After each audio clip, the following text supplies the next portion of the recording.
The roar of jet engines filled the morning air as Captain Emma Lightning Brooks walked across the tarmac toward the flight line at Nellis Air Force Base. At 5'6" and 125 pounds, she looked almost fragile next to the massive F-16 Fighting Falcon that would be her mount for the day. The other pilots, all men, watched her approach with barely concealed skepticism. To them, she was an experiment in political correctness, a diversity hire who had somehow talked her way into one of the most elite fighter squadrons in the Air Force. What they didn't know was that they were looking at a pilot whose reflexes, skills, and sheer determination would soon rewrite the rules of what they thought was possible in aerial combat. Welcome to those who left a trace. Before we dive into this incredible story of skill, determination, and breaking barriers, tell me in the comments what city you're watching from today. And if you believe stories like this need to be heard, hit that subscribe button and help us honor those who prove that excellence is no gender. The Advanced Fighter Tactics program at Nellis was where the Air Force sent its best pilots to become legends. The training was brutal, the standards impossible, and the washout rate astronomical. Only pilots who had already proven themselves in combat were invited to attend. And even then, most would fail to meet the program's demanding requirements. Emma had earned her invitation through 7 years of exceptional service and 2 combat deployments that had established her reputation as one of the most skilled fighter pilots of her generation. 180 combat flight hours over Libya and Syria, 12 successful air defense engagements, 47 completed missions without a single failure. Her personnel file read like a textbook example of military aviation excellence. But none of that seemed to matter to Lieutenant Colonel Marcus Viper Davidson, the program's chief instructor. A 20-year veteran with more air-to-air kills than most pilots could imagine, Davidson had built his reputation on maintaining standards that he believed were being compromised by political pressure to integrate women into combat roles. Gentlemen, Davidson announced to the assembled pilots during their first briefing, his eyes deliberately avoiding Emma, welcome to the most demanding fighter training program in the world. Over the next 8 weeks, you'll be pushed beyond every limit you thought you had. Some of you will discover capabilities you never knew existed. Others will discover that there are some barriers that simply cannot be overcome through determination alone. The message was clear, and every pilot in the room understood exactly who it was directed toward. Emma sat in the back row, her expression neutral, absorbing Davidson's words without visible reaction. She had heard similar speeches before from instructors who believed that her presence diminished the program's credibility. But she had also proven those instructors wrong, one flight at a time, through performance that spoke louder than prejudice. What Davidson and the other pilots didn't know was that Emma Brooks had been flying since she was 12 years old. Her father, a retired Air Force colonel, had recognized her natural ability early and nurtured it through countless hours of instruction in everything from basic aerodynamics to advanced combat tactics. By the time she entered the Air Force Academy, Emma was already a more skilled pilot than many of her instructors. Her academy years had been a constant battle against assumptions and expectations. Classmates who thought she was too small, too weak, too feminine to handle the physical demands of fighter aviation. Instructors who gave her harder tests, stricter evaluations, and less margin for error than her male counterparts. But Emma had not only survived the scrutiny, she had excelled under it, graduating third in her class and earning assignment to F-16s, one of the most coveted positions in military aviation. Her first combat deployment to Libya had been a baptism by fire. Operating from a forward base in Italy, she had flown interdiction missions against enemy air defense systems, providing cover for ground forces and engaging hostile aircraft in scenarios that pushed her skills to their absolute limits. It was during this deployment that she earned her call sign Lightning, not for her speed, though she was fast, but for her ability to strike with precision and devastating effect when least expected. The first week of training at Nellis was designed to establish baseline capabilities and identify weaknesses that would need to be addressed. Basic fighter maneuvers, weapons employment, tactical formations, skills that every pilot should have mastered long before arriving at the program. Davidson watched Emma's performance with the intensity of a hunter studying his prey. He was looking for flaws, limitations, evidence that would support his belief that women simply couldn't perform at the level required for advanced fighter operations. What he found instead frustrated and impressed him in equal measure. Emma's flying was technically perfect. Her radio communications were crisp and professional. Her tactical awareness was exceptional. Even her aircraft handling, which Davidson had expected to be affected by her smaller physical stature, was flawless. She pulled the same G-forces as the larger male pilots, maintained the same airspeeds, and executed maneuvers with precision that bordered on artistic. "Brooks," Davidson called out during a post-flight briefing, "your defensive spiral at Angels 20 was textbook perfect. Almost too perfect. Where did you learn to fly like that?" "Academy training and operational experience, sir," Emma replied, her tone professionally neutral. "Operational experience. Right." Davidson's skepticism was obvious. "And how many combat hours did you say you had?" 180 hours, sir. 72 over Libya, 108 over Syria." The other pilots exchanged glances. 180 combat hours was more than most of them had accumulated, and Emma had logged those hours in some of the most dangerous airspace in the world. "Combat hours," Davidson muttered. "Flying escort missions and transport support doesn't count as combat, Brooks. Real combat is air-to-air engagement, where split-second decisions mean the difference between going home and being shot down." Emma's jaw tightened almost imperceptibly. "Yes, sir. I understand the difference." "Do you?" "Because in my experience, pilots who've never been in a real dogfight tend to freeze up when things get serious. When G-forces start pulling blood from your brain and enemy missiles are tracking your six, pretty flying doesn't mean much." The challenge hung in the air like cordite. Davidson was pushing Emma, testing not just her skills but her resolve. He wanted to see if she would break under pressure, if she would reveal the limitations he was certain existed. "I look forward to demonstrating my capabilities under any conditions you think appropriate, sir," Emma replied. Davidson smiled, but there was no warmth in his expression. "Careful what you wish for, Brooks. Tomorrow we start advanced defensive maneuvering. That's where we separate the real fighter pilots from the wannabes." What Davidson didn't know was that Emma had already been in real combat, not just flying missions in contested airspace, but actual air-to-air engagement against enemy fighters. During her Syria deployment, she had been part of a classified operation that had resulted in 3 enemy aircraft destroyed and a tactical situation that had been scrubbed from official records to protect ongoing intelligence operations. But those missions remained classified, and Emma couldn't use them to defend her credentials without compromising national security. So she absorbed Davidson's challenges and prepared to prove herself through performance rather than words. Advanced defensive maneuvering was where the Nellis program earned its reputation for breaking pilots. The exercises pushed aircraft and aviators to their absolute limits, requiring sustained high G turns, rapid altitude changes, and split-second decision-making under conditions that simulated the chaos of aerial combat. The first evolution involved defending against simulated missile attacks while maintaining formation integrity. Each pilot would face multiple threat scenarios designed to test their ability to survive in contested airspace while completing mission objectives. Emma strapped into her F-16 with the same careful attention to detail she had developed over 7 years of flying.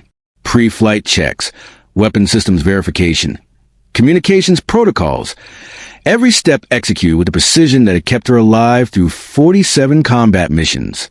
As she taxied toward the runway, Davidson's voice crackled through her headset. "Lightning, your primary defender for this evolution. For simulated SAM sites, 2 enemy fighters, whether moving in from the west. Your job is to get through the threat envelope and deliver your payload on target. Think you can handle it?" "Copy, Viper. Lightning is ready." The mission began routinely enough. Emma climbed to altitude and began her ingress toward the target area, using terrain masking and electronic countermeasures to avoid detection. But as she approached the threat envelope, the scenario intensified rapidly. "Lightning, you have SA 6 lock at your 2 o'clock. Defensive maneuvers authorize." Emma threw her F-16 into a hard left turn, pulling nearly 7 GS as she dove toward the deck to break the radar lock. The simulated surface-to-air missile tracked her movement, forcing her into a series of increasingly violent evasive maneuvers. "Lightning, second SAM site is active. multiple threats tracking, more defensive maneuvering, harder turns, higher G-forces. Emma's vision began to tunnel as blood drained from her brain, but her hands remained steady on the controls. This was exactly the kind of flying that had kept her alive over Syria, when real missiles had tracked her aircraft through mountainous terrain. Lightning, bandits inbound from the north. 2 F-16s playing enemy fighters. They're locked and loaded. The air-to-air threat changed everything. Emma had to simultaneously avoid ground-based missiles while engaging enemy aircraft in a dogfight that would test every skill she had developed over 7 years of flying. She pulled her F-16 into a climbing turn that subjected her to over 8 GS of force, enough to incapacitate most pilots. But Emma had been conditioning herself for a high-G flight since her academy days, understanding that her smaller size could actually be an advantage if she could train her body to withstand forces that would overwhelm larger pilots. The first enemy fighter made the mistake of trying to turn with her. Emma's F-16, stripped of external fuel tanks and flying at minimum weight, could outturn almost any aircraft in the Air Force inventory. She pulled inside his turning circle and achieved a simulated missile lock in less than 30 seconds. Splash 1, she called over the radio, indicating a successful engagement. Lightning, second bandit is coming around for a guns attack. He's got angles on you. Emma looked over her shoulder and saw the second F-16 positioning for a cannon attack. At this point, most pilots would have tried to extend away from the threat, using their aircraft speed to create separation. Instead, Emma did something that violated every conventional tactic in the fighter pilot's playbook. She pulled her F-16 into a vertical climb, using every ounce of thrust to gain altitude while pulling maximum GS to maintain her turn rate. The maneuver subjected her to forces that approached 8.5 GS, well beyond what most pilots could sustain. But Emma had trained for exactly the scenario. Her smaller body could withstand the crushing forces better than larger pilots, and her exceptional physical conditioning allowed her to maintain consciousness and motor control even as the G-forces threatened to overwhelm her cardiovascular system. The pursuing F-16 couldn't match her turn rate or maintain consciousness at those G levels. His pilot, experienced instructor with over 2,000 flight hours, found himself unable to maintain the pursuit as Emma's aircraft seemed to defy the laws of physics. What the hell is Lightning doing? Davidson's voice came over the radio, a mixture of confusion and grudging admiration. Emma completed her vertical maneuver and rolled inverted, coming down behind the second enemy fighter with a perfect firing solution. Splash 2, she called, indicating another successful engagement. But the exercise wasn't over. She still had to deliver her simulated payload on target while avoiding the remaining surface-to-air missile sites. Emma dropped to low altitude and used the terrain to mask her approach, flying at speeds and altitudes that pushed both her aircraft and her skills to their absolute limits. When she finally delivered her simulated weapons on target and egressed the area, the range had fallen silent. Even Davidson seemed stunned by what he had witnessed. Lightning, return to base. We need to debrief this evolution. The debriefing room was packed with instructors and pilots who had monitored Emma's flight. The large screen at the front of the room displayed her aircraft's flight path, showing the violent maneuvers she had executed while engaging multiple threats simultaneously. Davidson stood at the front of the room, studying the data with an expression that mixed professional respect with personal bewilderment. He had been flying fighters for 20 years, and he had never seen anything quite like what Emma had just demonstrated. "Brooks," he began, his voice lacking its usual edge, "that vertical maneuver you executed during the second bandit engagement. Where did you learn that?" Emma sat calmly in her chair, still processing the adrenaline from the flight. "It's a modified version of the Herbst maneuver, sir. I adapted it for the F-16 specific flight characteristics. The Herbst maneuver is theoretical. It's never been successfully executed in combat. With respect, sir, it has now." Davidson stared at her for a long moment. The Herbst maneuver was a post-stall tactic that required exceptional pilot skill and aircraft performance. It involved using thrust vectoring and advanced flight controls to maintain control while the aircraft was technically in an aerodynamic stall. The 16 wasn't equipped with thrust vectoring, which should have made the maneuver impossible. How did you maintain control without thrust vectoring? Emma hesitated. The techniques she had used were classified, developed during her Syria deployment in cooperation with test pilots who were evaluating advanced tactics for next-generation fighters. She couldn't explain the full methodology without revealing information that remained restricted. I used a combination of aerodynamic principles and aircraft-specific characteristics that I've been developing over several years of operational flying, sir. It wasn't a complete answer, but it was all she could provide. Davidson seemed to understand that there were limitations on what she could discuss in an open forum. The G-forces you sustained during that maneuver registered at 8.5 on our monitoring equipment. That's beyond the tolerance of most pilots. Yes, sir. Have you ever sustained those kinds of forces before? Again, Emma couldn't fully answer without revealing classified information. Her Syria missions had included several engagements where she had sustained similar G-forces while evading enemy surface-to-air missiles in mountainous terrain. I've trained extensively for high G operations, sir.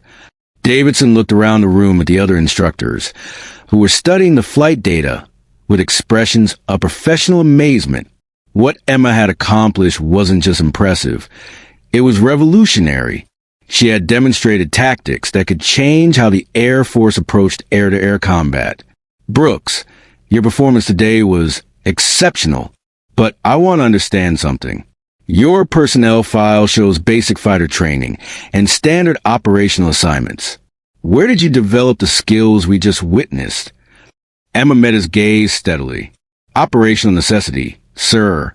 When you're flying in contested airspace where the enemy has advanced surface-to-air missiles and experienced fighter pilots, you either develop new techniques or you don't come home. The room fell silent. Everyone present understood the implications of what Emma had just revealed. She hadn't just been flying transport escorts or routine patrols during her deployments.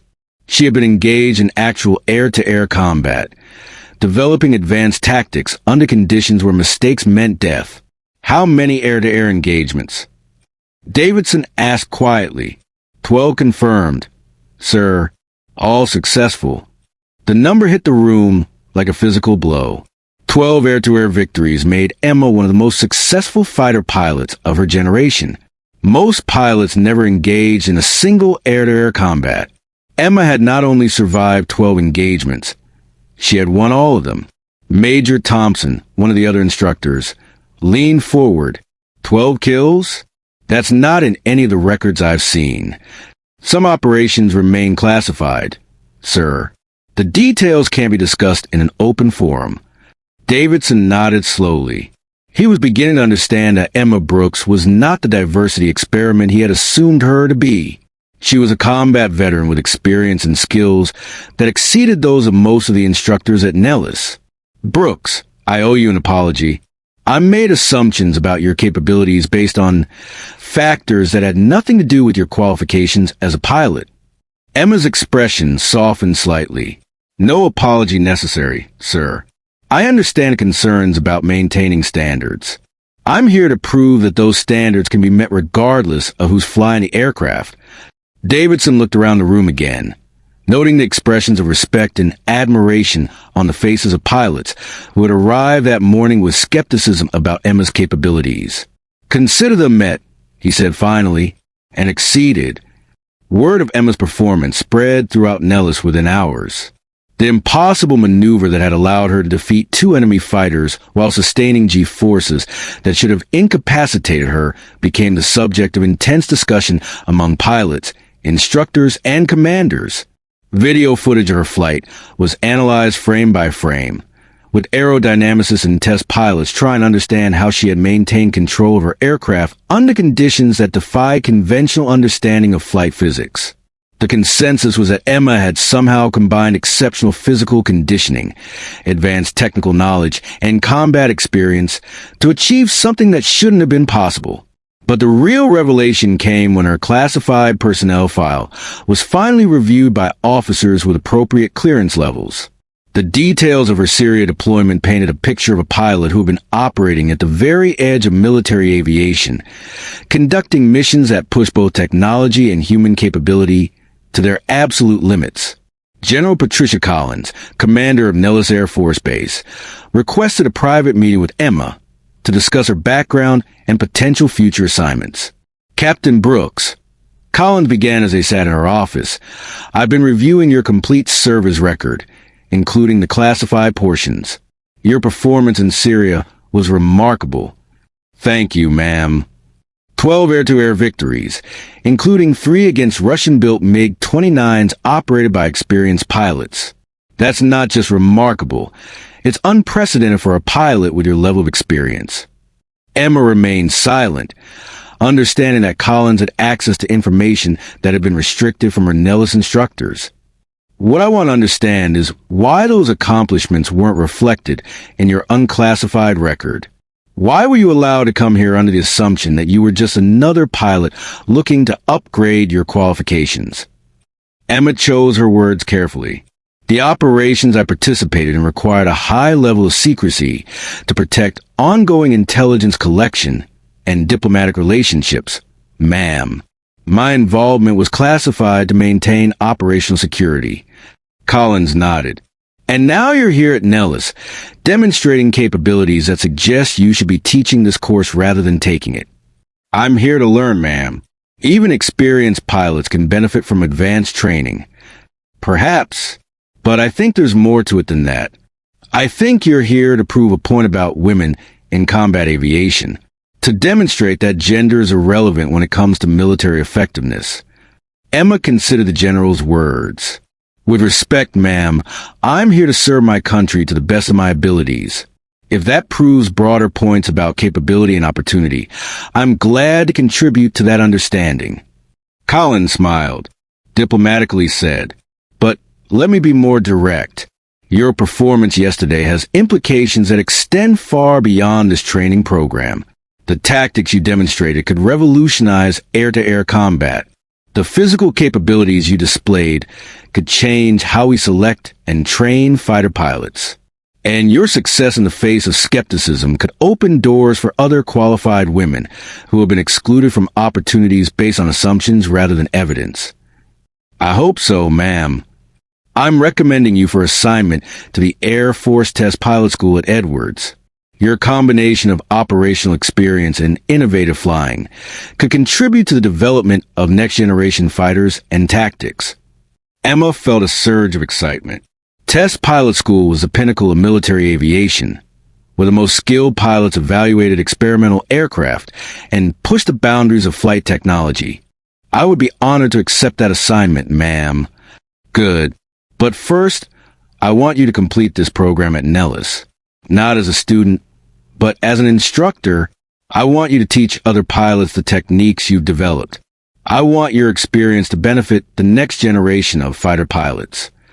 The conversation continued for another hour, covering Emma's background, her future goals, and the broader implications of her success at Nellis. When it concluded, Emma understood that her career had just taken a dramatic turn toward opportunities she had never imagined possible. Emma's transition from student to instructor happened gradually over the remaining weeks of program. As other pilots struggled with the advanced maneuvers that she had mastered through combat experience, Davidson began asking her to provide guidance and instruction. Brooks, show Peterson how to maintain control during that high-G defensive spiral, he would say during flight briefings. Or, Brooks, walk Martinez through the energy management principles for that vertical maneuver. Initially, some of the male pilots resented receiving instruction from someone they still saw as an outsider. But Emma's knowledge was too valuable to ignore, and her willingness to share techniques that could save lives eventually overcame personal prejudices. Lieutenant Peterson, who had been one of Emma's most vocal skeptics, approached her after a particularly challenging flight evolution. Lightning, I owe you an apology, he said. I made assumptions about your qualifications that weren't based on evidence. Your instruction today probably saved my life in a real combat situation. Emma nodded. We all make assumptions based on limited information. The important thing is being willing to adjust those assumptions when new evidence becomes available. Where did you learn to fly like that? I mean, really learn it. Emma looked around to ensure their conversation was private, in places where the alternative to learning was dying. Combat is the ultimate instructor. It forces you to develop capabilities you didn't know you had. 12 kills. 12 situations where American lives depended on my ability to neutralize threats quickly and effectively. Peterson shook his head in amazement. And nobody knew about it because of classification? Success in special operations often requires anonymity. The missions I flew were never intended to be public knowledge. By the end of the program, Emma had become the de facto instructor for advanced defensive maneuvering. Her techniques were being incorporated into the official curriculum, and pilots from other squadrons were requesting opportunities to train with her. Davidson, who had begun the program as Emma's harshest critic, became her strongest advocate. Brooks, he said during the final week of training, I've been flying fighters for 20 years, and I've never seen anything like what you've demonstrated here. You've changed how I think about air combat, about pilot selection, and about the assumptions I've been making throughout my career. Thank you, sir. That means more than you know. I want you to know that I'm recommending you for the Air Force Cross for your actions in Syria. It's long overdue recognition for achievements that should never have been kept secret. Emma was stunned. The Air Force Cross was the service's second highest decoration, awarded for extraordinary heroism in combat. It was recognition that would officially acknowledge her contributions to national security. Sir, I'm honored, but those operations were classified for good reasons. The operations can remain classified while recognizing the heroism of the individuals who conducted them. Your example needs to be known, not just by the Air Force, but by young women who are deciding whether military aviation is a career they can pursue. The graduation ceremony for the Advanced Fighter Tactics program was attended by senior officers from throughout the Air Force, including General Collins and several officials from the Pentagon. Emma stood with the 11 other pilots who had successfully completed the program, but she was also being recognized for contributions that went far beyond completing training requirements. Captain Emma Brooks, General Collins announced, has not only excelled in this program, but has contributed innovative tactics and techniques that will benefit fighter pilots for years to come. Her combination of operational experience, technical expertise, and instructional ability represents the very best of American military aviation. The applause was genuine and sustained. Even pilots who had initially questioned Emma's presence at Nellis now recognize her as a peer and a teacher. But the real recognition came from Davidson, who approached her after the ceremony. Lightning, I want you to know that you've made me a better instructor and a better officer.